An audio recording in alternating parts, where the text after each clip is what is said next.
Hello दोस्तों, welcome back to my YouTube channel Sky का GK. दोस्तों, आज के वीडियो में फिर हम लोग बीपीएससी कॉन्सेप्ट वाला यानी कि बीसीडब्ल्यू का हम लोग एईडीओ का जीएस का प्रैक्टिस सेट देखेंगे, ठीक है। और फुल लेंथ 3 है, लेकिन आपका जीएस के लिए दूसरा टेस्ट है दोस्तों, ठीक है। टेस्ट 2 में मैथ रीजनिंग था, वो हम नहीं करवाएंगे, सिर्फ जीएस का करवाएंगे, ठीक है। और दोस्तों, आप तो जानते हैं कि एग्जाम डेट भी आ चुका है एईडीओ का, तो तैयारी में जल्दी से कीजिए, ठीक है, और रिविजन जरूर कीजिएगा। चलिए देखते हैं पहला क्वेश्चन क्या है। पहला क्वेश्चन है, बिहार बजट 2026-27 में किस क्षेत्र को सबसे अधिक आवंटन प्राप्त हुआ है? तो आंसर हो जाएगा शिक्षा के क्षेत्र को, ठीक है। और ये जो शिक्षा के क्षेत्र में कुल बजट का मिला है कितना, 17.32% जो है शिक्षा को प्राप्त हुआ है। आगे बढ़ते हैं, इसके बाद नेक्स्ट क्वेश्चन, दूसरा क्वेश्चन। और हाँ दोस्तों, ये टेस्ट जो है दूसरा टेस्ट है, इसका पहला करा चुके हैं, आप डिस्क्रिप्शन में देख लीजिएगा, लिंक डाल देंगे, ठीक है। दूसरा प्रश्न है, बिहार विधानसभा में प्रस्तुत बिहार बजट 2026-27 का कुल परिव्यय कितना है? तो आंसर हो जाएगा 3.47 लाख करोड़ है, ठीक है। ऑप्शन नंबर ए आंसर हो गया, ठीक है। आगे बढ़ते हैं इसके बाद। तो नेक्स्ट क्वेश्चन तीसरा नंबर है कि इंडिया पोस्ट ने हाल ही में किस संस्थान में पहले जेन जेड थीम आधारित डाकघर का उद्घाटन किया है? तो ये कहाँ किया है? आईआईटी दिल्ली किया है, ठीक है। ऑप्शन नंबर बी आंसर हो जाएगा आईआईटी दिल्ली में, ठीक है। ध्यान रखिएगा। आगे बढ़ते हैं हम लोग। नेक्स्ट प्रश्न, चौथा क्वेश्चन है, वंदे मातरम जो हाल ही में अपने 150 वर्ष पूरे होने के कारण समाचारों में रहा, मूल रूप से किसके द्वारा रचित है? बताइए। तो वंदे मातरम तो आप जानते हैं किसके द्वारा है, बंकिम चंद्र चटर्जी का है। ऑप्शन नंबर बी आंसर हो जाएगा बंकिम चंद्र चटर्जी, ठीक है। और ये जब पहली बार 1875 में बंग दर्शन एक पत्रिका है उसमें प्रकाशित हुआ था, ठीक है। और बाद में ये उपन्यास आनंद मठ में शामिल किया गया था 1882 में। और 24 जनवरी 1950 को संविधान सभा ने वंदे मातरम को राष्ट्रीय गीत और उसी दिन भी जन गण मन को भी राष्ट्रीय गान के रूप में स्वीकार किया था, ठीक है, स्वीकार किया था, याद रखिएगा। आगे बढ़ते हैं पांचवा क्वेश्चन की ओर। 5 नंबर क्वेश्चन है कि जोहराम ममदानी हाल ही में न्यूयॉर्क सिटी के मेयर चुने गए, निम्नलिखित में से किन कारणों से इतिहास रचा है? बताना है किन कारणों से जो है वो इतिहास रचा है जोहराम ममदानी, ठीक है। तो इसका आंसर कथन पहले पढ़ते हैं, कथन से आंसर चुनना है, ठीक है। पहला दिया है, वे शहर का नेतृत्व करने वाले पहले मुस्लिम बने, सही बात है। दूसरा है, वे न्यूयॉर्क सिटी के मेयर बनने वाले दक्षिण एशियाई मुल्क के पहले व्यक्ति हैं, ये भी सही बात है। तीसरा है, वे भारतीय फिल्म निर्माता मीरा नायर के पुत्र हैं, हाँ ये भी सही बात है। तो आंसर क्या हो गया? 1, 2 और 3 तीनों सही हो जाएगा, ऑप्शन डी हो गया। आगे बढ़ते हैं 6वां प्रश्न। रोहन बोपन्ना जिन्होंने हाल ही में लगभग 2 दशक लंबे करियर के बाद संन्यास की घोषणा की, किस खेल से संबंधित है? तो आपको पता ही होगा, रोहन बोपन्ना जो है टेनिस खेलते हैं, ऑप्शन नंबर बी आंसर हो जाएगा टेनिस खेलते हैं, ठीक है। आगे बढ़ते हैं इसके बाद। सातवां क्वेश्चन। सातवां क्वेश्चन क्या है? पुस्तक sing dance and leadership lessons from the life of Shri Prabhupada, जिसे हाल ही में भारत के उपराष्ट्रपति सीपी राधाकृष्णन द्वारा नई दिल्ली में विमोचित किया गया, किसके द्वारा लिखी गई है? बताइए, बहुत अच्छा क्वेश्चन है। तो देखते हैं ऑप्शन किसके द्वारा लिखा गया है। तो आंसर हो जाएगा हिंदोल सेन गुप्ता लिखा है, ठीक है। ऑप्शन नंबर डी हो जाएगा हिंदोल सेन गुप्ता। आगे है 8वां क्वेश्चन। फ्रांस ने 15 वर्ष से कम आयु के बच्चों के लिए सोशल मीडिया के उपयोग पर प्रतिबंध लगाने की दिशा में कदम बढ़ाया है। यदि यह लागू होता है तो फ्रांस किस देश के बाद ऐसा प्रतिबंध लगाने वाला दूसरा देश बन जाएगा? तो आंसर हो जाएगा ऑस्ट्रेलिया के बाद, ठीक है। ऑप्शन सी हो जाएगा ऑस्ट्रेलिया के बाद, ठीक है। आगे बढ़ते हैं इसके बाद। 9वां प्रश्न। भारत हाल ही में एनी एनी एयरबस से हट गया, यह एयरबस कहाँ स्थित है? बताइए। तो ये वाला एयरबस जो है दोस्तों तजाकिस्तान में स्थित है, ऑप्शन नंबर सी हो जाएगा तजाकिस्तान में है, ठीक है। आगे बढ़ते हैं इसके बाद। प्रस्तावित विकसित भारत रोजगार और आजीविका गारंटी मिशन विधेयक 2025 के अंतर्गत प्रति ग्रामीण परिवार को एक वित्तीय वर्ष में कितने दिनों की मजदूरी रोजगार की वैधानिक गारंटी दी गई है? तो मनरेगा में पहले 100 दिन था, अब बढ़ाकर 125 दिन कर दिया गया है, ठीक है। ऑप्शन नंबर बी हो जाएगा 125 दिन के लिए। नेक्स्ट 11 नंबर क्वेश्चन रखते हैं। 11 नंबर क्वेश्चन है कि लेबी इंस्टीट्यूट द्वारा जारी एशिया पावर इंडेक्स 2025 में भारत को कौन सा स्थान प्राप्त हुआ है? तो इसमें भारत को तीसरा स्थान प्राप्त हुआ है, ऑप्शन नंबर सी हो जाएगा तीसरा, ठीक है। और इसके बाद आगे बढ़ते हैं। और एक पर अमेरिका था, उसके बाद चीन था दोस्तों, ठीक है, और तीसरा पर भारत था। आगे क्वेश्चन है कि 12 जनवरी 2026 तक की सूचनाओं के अनुसार पटना उच्च न्यायालय के मुख्य न्यायाधीश कौन है? बताइए। तो आंसर हो जाएगा संगम कुमार साहू है, ठीक। ऑप्शन नंबर डी आंसर हो गया Sangam Kumar Sahu. Next 13 number question, Bharat की पहली हाइड्रोजन संचालित वाटर टैक्सी सर्विस सेवा किस शहर में शुरू की गई है? बताइए। तो ये आंसर हो जाएगा इसका कि वाराणसी में शुरू हुआ है। ऑप्शन नंबर ए आंसर हो गया वाराणसी में। ठीक है, नेक्स्ट हम देखते हैं 23वें भारत रूस वार्षिक शिखर सम्मेलन के दौरान भारत और रूस ने 2030 तक द्विपक्षीय व्यापार के किस लक्ष्य को प्राप्त करने पर सहमति व्यक्त किया है? तो आंसर हो जाएगा आपका 100 बिलियन अमेरिकी dollar. Option number C answer हो जाएगा। ठीक है, नेक्स्ट इसके बाद 15 नंबर क्वेश्चन, संविधान दिवस 2025 का विषय क्या है? बताइए। बहुत अच्छा क्वेश्चन है। संविधान दिवस 2025 इसका विषय होगा हमारा संविधान हमारा स्वाभिमान। ऑप्शन नंबर डी आंसर होगा। ठीक है दोस्तों, आगे बढ़ते हैं। नेक्स्ट है कि हाल ही में समाचारों में रहे अमेजन क्षेत्र के डंक रहित मधुमक्खियां अमेजोनिया स्टिंगलेस बी को किस देश में जारी एक अध्यादेश के माध्यम से कानूनी अधिकार प्रदान किए गए हैं? तो ये हो जाएगा पेरू में। ठीक है, ऑप्शन नंबर सी हो जाएगा दोस्तों, पेरू। आगे बढ़ते हैं इसके बाद 17 नंबर क्वेश्चन, केंद्रीय बजट 2026-27 के अनुसार सरकार की नीतिगत दिशा का मार्गदर्शन करने वाले 3 कर्तव्य कौन कौन से हैं? तो बताइए क्या आंसर हो जाएगा। पढ़ते हैं कथन। पहला दिया है कि सस्टेन इकोनॉमिक ग्रोथ, आर्थिक विकास को बनाए रखना और गति देना। हाँ, ये सही है। दूसरा है कि fulfil aspirations and build capacity, जन अपेक्षाओं की पूर्ति करना तथा क्षमता निर्माण। ये भी है दोस्तों, ये भी सही है। और तीसरा इसके बाद और आगे कथन देखते हैं। तीसरा है सबका साथ सबका विकास। ये भी है दोस्तों। चौथा जो है ये नहीं है। ठीक है, तो कौन कौन हो गया? 1 2 3 हो गया। तो आंसर हो जाएगा ऑप्शन नंबर बी हो गया। कथन एक केवल 1 2 और 3 जो है उसमें शामिल है। आगे बढ़ते हैं इसके बाद 18 नंबर क्वेश्चन, केंद्रीय बजट 2026-27 के अनुसार भारत 2030 से 31 तक अपने ऋण जीडीपी अनुपात को लगभग किस स्तर तक लाने की दिशा में अग्रसर है? तो इसका आंसर हो जाएगा आपका लगभग 50%। ठीक है, ऑप्शन डी हो जाएगा। आगे बढ़ते हैं दोस्तों, 19 नंबर क्वेश्चन है, आर्थिक सर्वेक्षण 2025-26 के अनुसार अप्रैल दिसंबर 2025 के दौरान भारत में औसत हेडलाइन कंज्यूमर प्राइस इंडेक्स मूल्य या उपभोक्ता मूल्य सूचकांक सीपीआई मुद्रास्फीति कितनी रही है? बताइए इसका आंसर। तो ये हो जाएगा 1.7% रहा है। ऑप्शन सी हो जाएगा।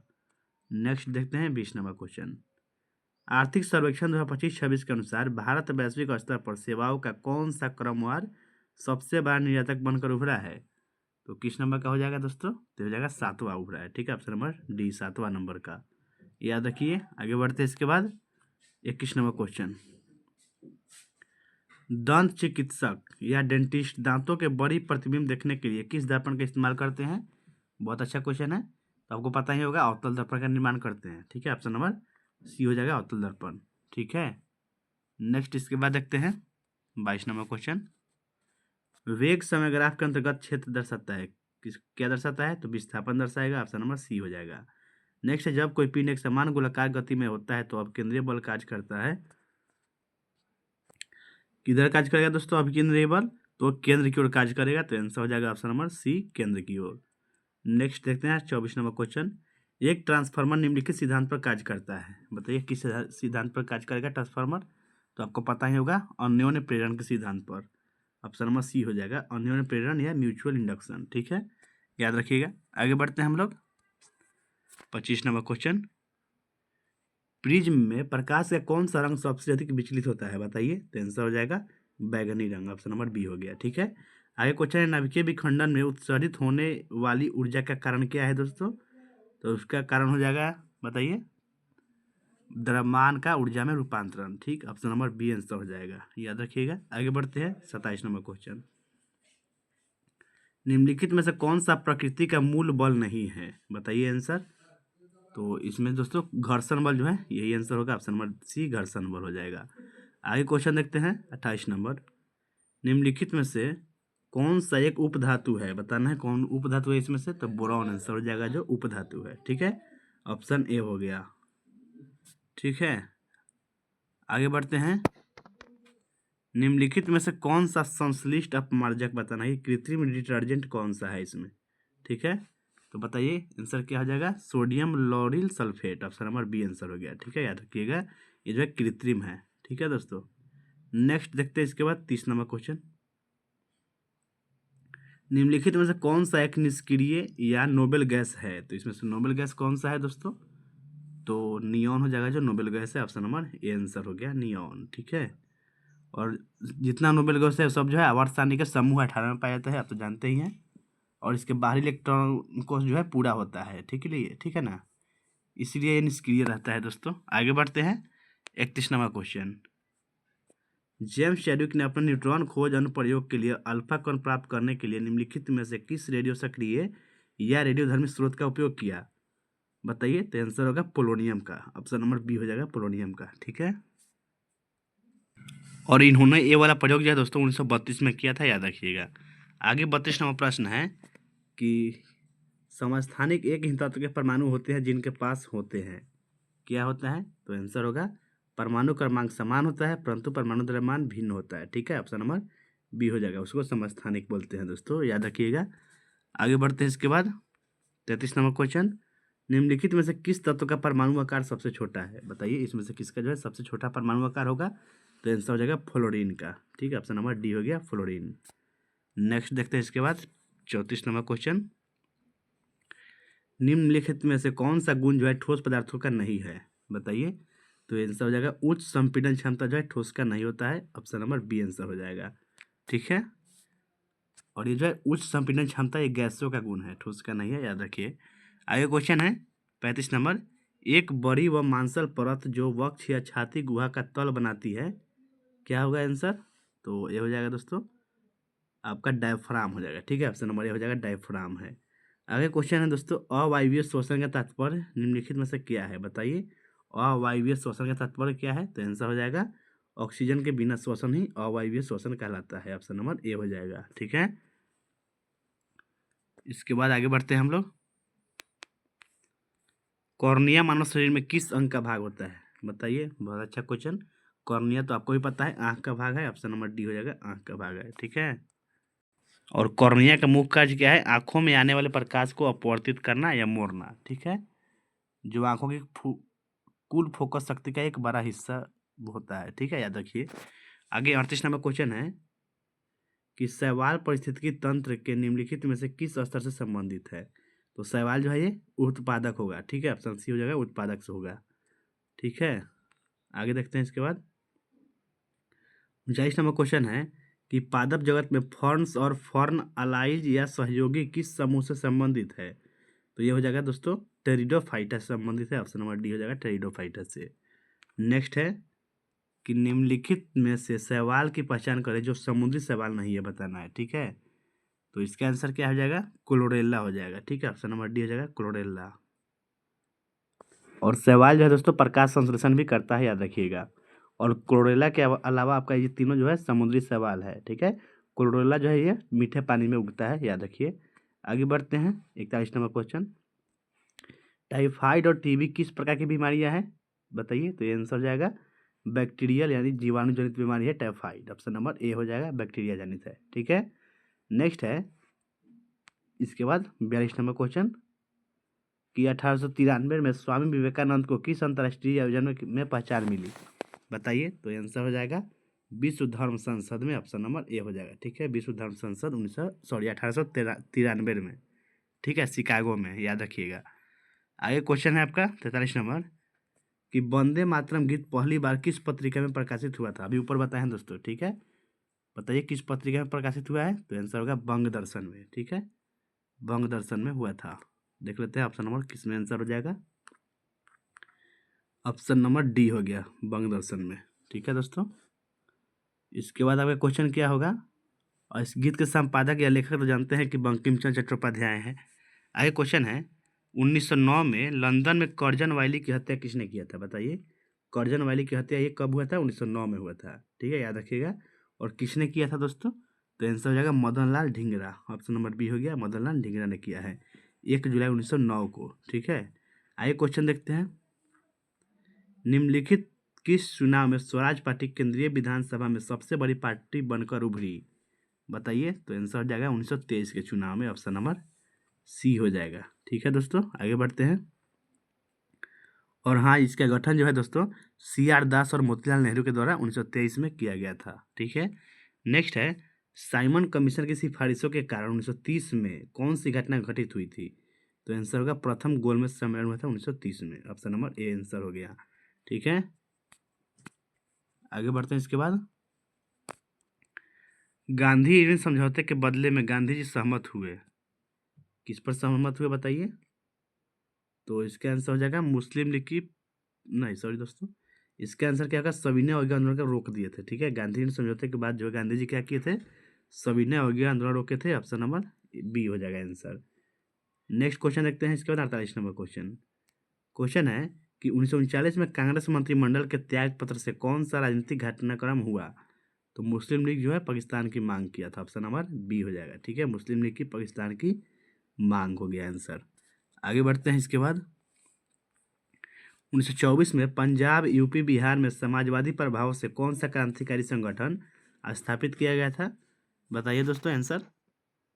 तो वो हो जाएगा क्या, हिंदुस्तान रिपब्लिकन एसोसिएशन, यानी कि HRA। ऑप्शन नंबर सी हो जाएगा। ठीक है, और इसकी स्थापना 1924 में कानपुर में हुआ था, याद रखिएगा। ठीक है, और इसमें जो है आपका सचिन नाथ सन्याल, योगेश चंद्र चटर्जी, राम प्रसाद बिस्मिल जैसे क्रांतिकारी द्वारा इसका गठन किया गया था।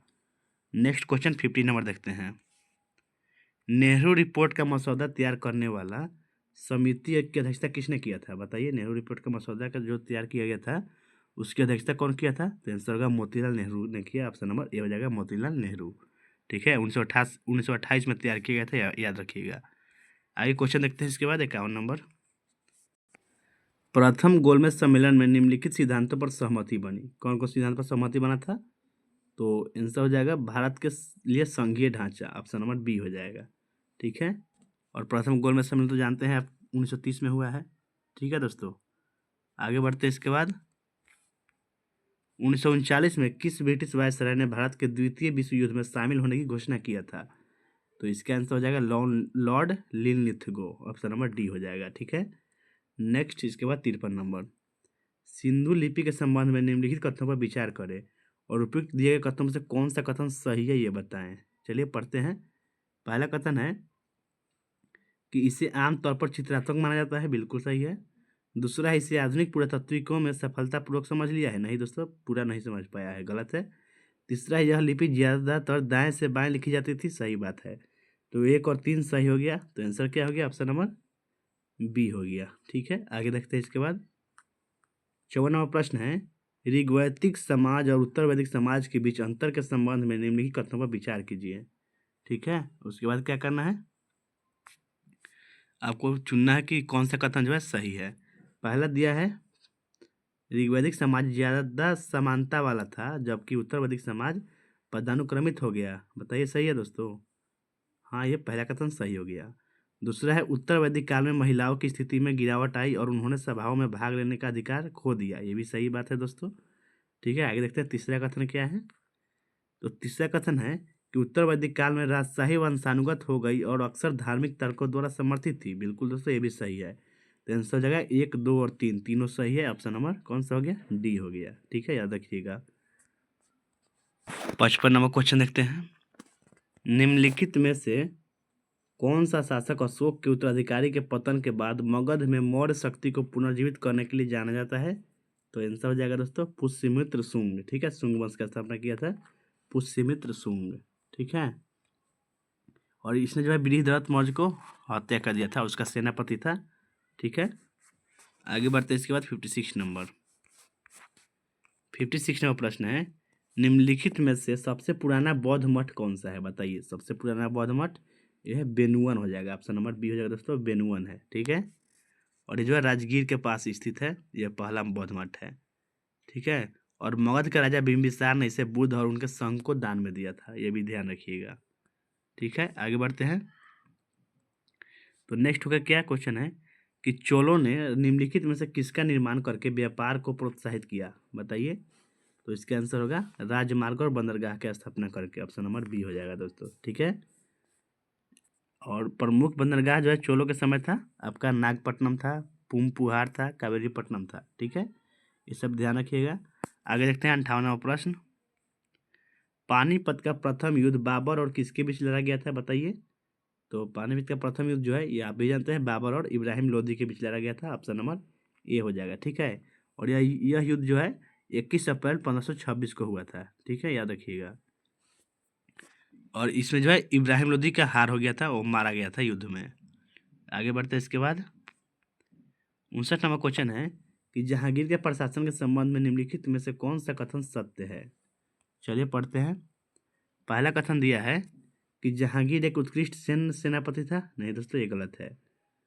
ठीक है। दूसरा है कि नूरजहां ने राज्य के कार्यों पर महत्वपूर्ण नियंत्रण स्थापित किया था। बताइए सही है। बिल्कुल, दूसरा कथन सही हो गया। तीसरा है कि जहांगीर ने सख्त धार्मिक रूढ़िवाद की शुरुआत की। नहीं दोस्तों, ये भी गलत है। तो इसमें से केवल 2 सत्य है। कौन सा ऑप्शन आंसर हो गया, देख लेते हैं। ऑप्शन नंबर बी हो गया। ठीक है, केवल 2 सही है।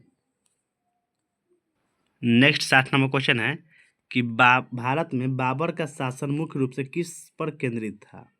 तो ये केंद्रित था क्षेत्रीय विस्तार पर। ऑप्शन नंबर ए आंसर हो जाएगा दोस्तों। ठीक है। और इसके बाद आगे बढ़ते हैं। 61 नंबर क्वेश्चन, अकबर ने गैर मुसलमानों पर लगने वाला कौन सा कर समाप्त किया। तो ये किया था दोस्तों जजिया कर। ठीक है, ऑप्शन नंबर बी हो जाएगा, जजिया कर को समाप्त किया। ठीक है। और इसने जो है तीर्थ यात्रा कर भी समाप्त किया था। ठीक है। और जजिया का कब खत्म किया था, 1564 ईस्वी में खत्म किया है, याद रखिएगा। आगे बढ़ते हैं इसके बाद। सोन नदी का उद्गम अमरकंटक पठार से हुआ है, जो निम्न के निकट है। किसके निकट है। तो आंसर हो जाएगा दोस्तों मैकाल श्रेणी के। ऑप्शन नंबर बी हो गया, मैकाल श्रेणी के निकट है। ठीक है। आगे बढ़ते हैं इसके बाद क्वेश्चन क्या होगा 63 नंबर, निम्नलिखित में से कौन सी नदी गोदावरी नदी की सहायक नदी नहीं है। बताइए इसमें से कौन जो है गोदावरी की सहायक नहीं है। तो आंसर होगा रामगंगा। ठीक है, रामगंगा जो ये दोस्तों गंगा किसकी सहायक है। तो रामगंगा गंगा नदी की सहायक है, गोदावरी की नहीं है। ठीक है, यही इसका आंसर हो गया। बाकी आपका वेनगंगा, पेनगंगा, ये सभी जो है इसका गोदावरी की सहायक नदी है, याद रखिएगा। और भी है, जैसे आपका क्या है, पूर्णा नदी है, प्राणहिता है, इंद्रावती है, सबरी है, मंजीरा हो गया, पेनगंगा, वेनगंगा, वारधा, ये सभी जो है गोदावरी की सहायक है। और गोदावरी नदी को दक्षिण गंगा भी कहा जाता है। ठीक है। और ये कहाँ से निकलता है, त्रंबकेश्वर, नासिक, महाराष्ट्र से निकलती है, याद रखिएगा। और यह भारत की दूसरी सबसे लंबी नदी है, जिसका लंबाई जो है 1465 किलोमीटर है। ठीक है। और रामगंगा तो उत्तराखंड और उत्तर प्रदेश से होकर प्रवाहित होती है, और कन्नौज के निकट गंगा में मिलती है रामगंगा। ठीक है, रामगंगा आंसर हो गया इसका। आगे बढ़ते हैं 64वां प्रश्न, भारत का कौन सा क्षेत्र मानसून और नदी प्रणाली के कारण बाढ़ की आपदाओं में सबसे ज्यादा प्रभावित होता है। तो इसका आंसर होगा इंडो गंगा के मैदान, विशेषकर बिहार और असम जो है प्रभावित होता है। ठीक है, ऑप्शन नंबर सी आंसर हो गया। आगे बढ़ते हैं। तो भारत में मानसून की खराबी का एक बड़ा आर्थिक परिणाम क्या है, बताइए। तो इसका आंसर हो जाएगा कृषि उत्पादन और ग्रामीण आय में गिरावट। ठीक है, आंसर ऑप्शन सी हो गया। नेक्स्ट आपका 66 नंबर क्वेश्चन क्या है, प्लूटो जैसे बौने ग्रह क्या होता है, आंसर बताइए इसका। तो ग्रहों से छोटे होते हैं और अपने कक्षीय पथ को स्पष्ट नहीं करते हैं। ठीक है, ऑप्शन नंबर बी आंसर हो जाएगा। और प्लूटो को 2006 में परिभाषा के अनुसार 52 ग्रह में शामिल किया गया था। ठीक है, याद रखिएगा। आगे बढ़ते हैं इसके बाद 67 नंबर क्वेश्चन है, निम्नलिखित में से कौन सी लघु या विवर्तनिक टेक्टोनिक प्लेट्स प्रशांत महासागर में अवस्थित नहीं है। बताना है कौन जो है प्रशांत महासागर में नहीं है। चलिए देखते हैं ऑप्शन। तो ऑप्शन के हिसाब से आंसर हो जाएगा दोस्तों स्कोटिया प्लेट जो है प्रशांत महासागर में नहीं है।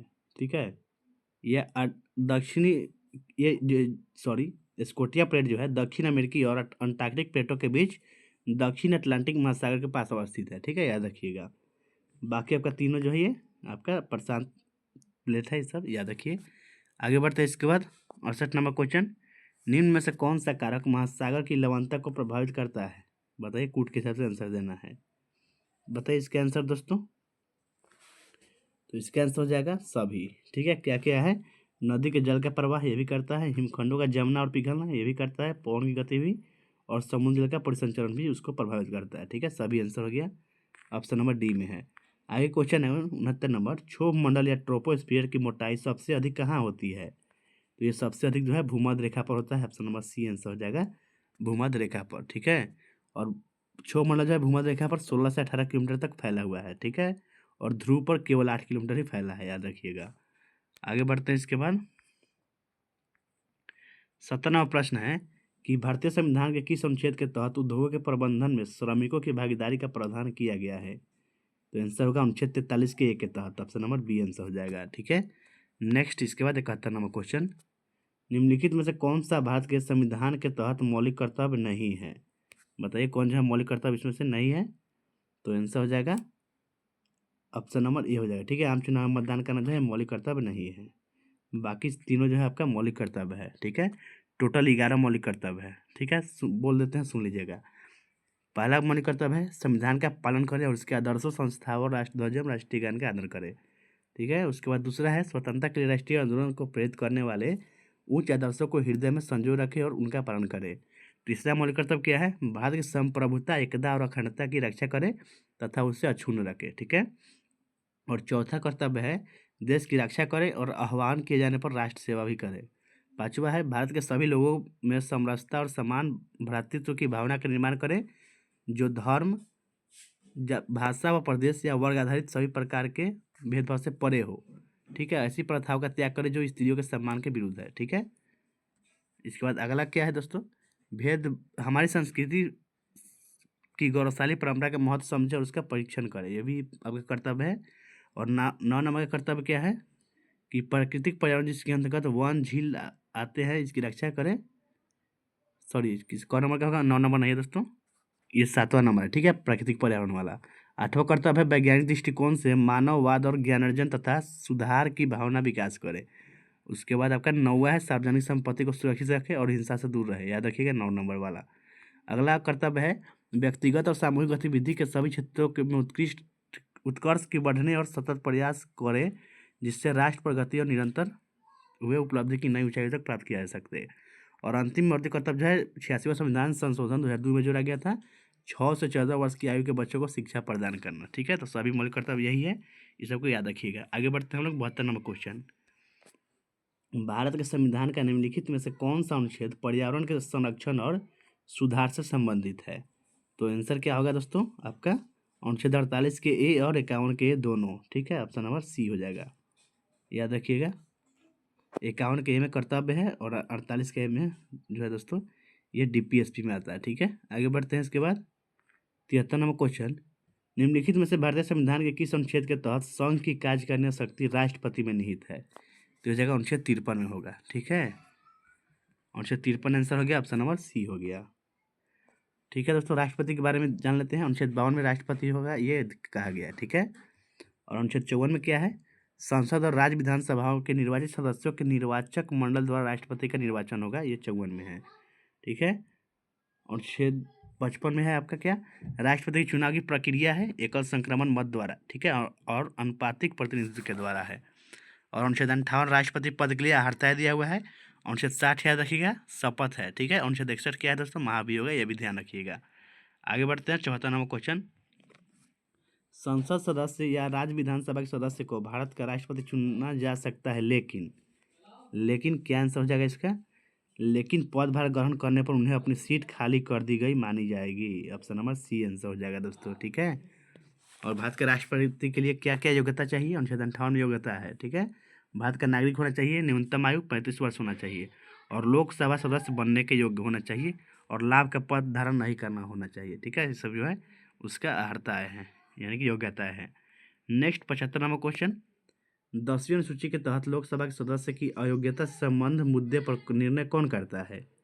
तो आंसर होगा लोकसभा अध्यक्ष करेगा, ऑप्शन नंबर डी आंसर हो गया। आगे बढ़ते हैं 76 नंबर क्वेश्चन, भारतीय संविधान के निम्नलिखित में से कौन सा अनुच्छेद भारत की 2 सदन वाली संसद का प्रावधान करता है? तो ये करता है दोस्तों अनुच्छेद आपका 79। ठीक है, ऑप्शन नंबर सी आंसर हो जाएगा इसका, याद रखिएगा। आगे बढ़ते हैं। इसके बाद 77 नंबर प्रश्न, निम्नलिखित में से कौन सी अदालत किसी भी अदालत से मामले को अपने पास हस्तांतरित कर सकती है? तो दोस्तों इसका आंसर हो जाएगा भारत का सर्वोच्च न्यायालय। ठीक है, ऑप्शन नंबर ए आंसर हो गया। आगे बढ़ते हैं, प्रधानमंत्री विश्वकर्मा योजना के कार्यान्वयन और समन्वय के लिए कौन सा केंद्रीय मंत्रिमंडल नोडल मंत्रालय है? तो इसका आंसर हो जाएगा सूक्ष्म लघु और मध्यम उद्यम मंत्रालय। ठीक है, ऑप्शन नंबर डी आंसर हो गया। आगे क्वेश्चन क्या है? बिम्स्टेक में भारत की सक्रिय भूमिका है। बिम्स्टेक का अर्थ पूछा है दोस्तों, फुल फॉर्म क्या होता है बिम्स्टेक का? तो बताइए आंसर क्या होगा? बहुक्षेत्रीय तकनीकी और आर्थिक सहयोग के लिए बंगाल की खाड़ी की पहल। ठीक है, ऑप्शन नंबर बी आंसर हो जाएगा इसका।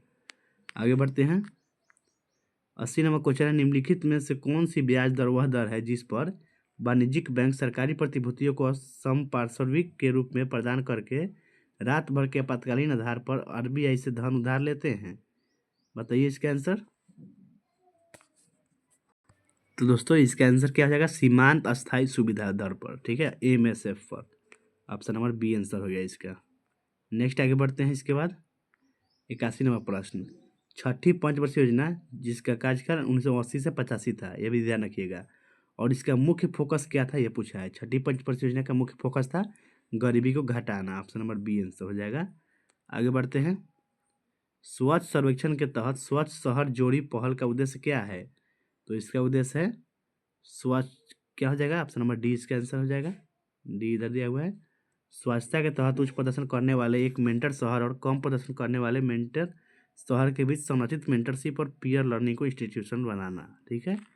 नेक्स्ट 83 नंबर क्वेश्चन क्या है, निम्न में से कौन सा बांध बिहार का सबसे पुराना बांध है? बताइए बिहार का सबसे पुराना बांध कौन सा है? तो आंसर होगा खड़गपुर झील बांध, ठीक है, ऑप्शन नंबर डी आंसर होगा। ठीक है दोस्तों, और मोरवी बांध ये कहाँ है आपका? लखीसराय में है। श्रीकंडी बांध जमुई में है, और कोहिरा बांध कैमूर भभुआ में है, ठीक है, ये सभी याद रखिए। आगे क्वेश्चन है 84 नंबर, प्रथम जैन परिषद किस शहर में आयोजित हुआ था? तो आपको भी पता है पाटलिपुत्रा में इसका आयोजन हुआ है। ऑप्शन नंबर डी हो जाएगा, पाटलिपुत्रा में, ठीक है। 300 BC में हुआ था, याद रखिएगा। और अध्यक्षता कौन किया था दोस्तों? स्थूलभद्र किया था, ठीक है। नेक्स्ट है इसके बाद 85 नंबर क्वेश्चन, रामधारी सिंह दिनकर कितनी बार राज्यसभा के लिए चुने गए थे? बताइए।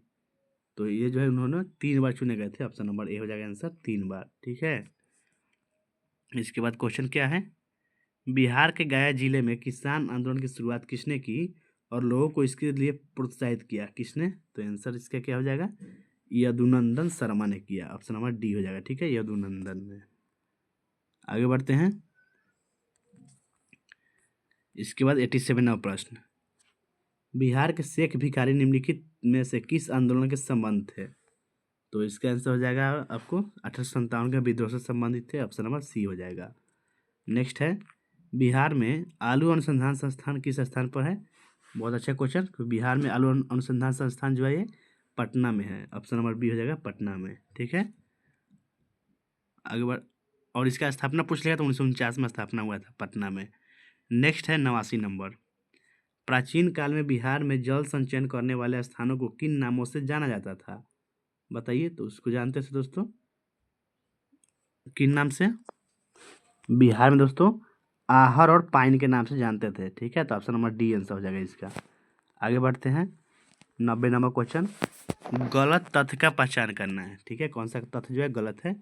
तो इसमें से ऑप्शन बी इसका आंसर हो जाएगा जो गलत है, ठीक है। चतरा नहर पुनपुन नदी पर है, यही गलत है, ठीक है। चतरा नहर जो है दोस्तों ये पुनपुन नदी पर नहीं है, किस नदी पर है? कोसी नदी पर है, याद रखिएगा, ठीक है। और इसके बाद आपका आगे बढ़ते हैं। और हाँ, पटना नहर सोन नदी पर, ये सब सही है। तेऊ नहर जो है गंडक नदी पर है। राजापुर नहर कोसी नदी पर है, ये सभी सही है, ठीक है। आगे बढ़ते हैं। इसके बाद 91 नंबर प्रश्न, क्वेश्चन है कि कोपेन के जलवायु वर्गीकरण के अनुसार दक्षिण बिहार की जलवायु निम्न प्रकार से समझा जा सकता है। तो इसका आंसर क्या होगा, बताइए। तो दोस्तों हो जाएगा AW के द्वारा, ठीक है। ऑप्शन नंबर बी हो जाएगा AW। आगे है लोटा विद्रोह, बहुत अच्छा क्वेश्चन। लोटा विद्रोह बिहार के किस जिले से संबंधित है? एग्जाम में आने वाला क्वेश्चन है ये वाला, ठीक है। तो ये आपके मुजफ्फरपुर से संबंधित है। ऑप्शन नंबर बी हो जाएगा मुजफ्फरपुर से, ठीक है।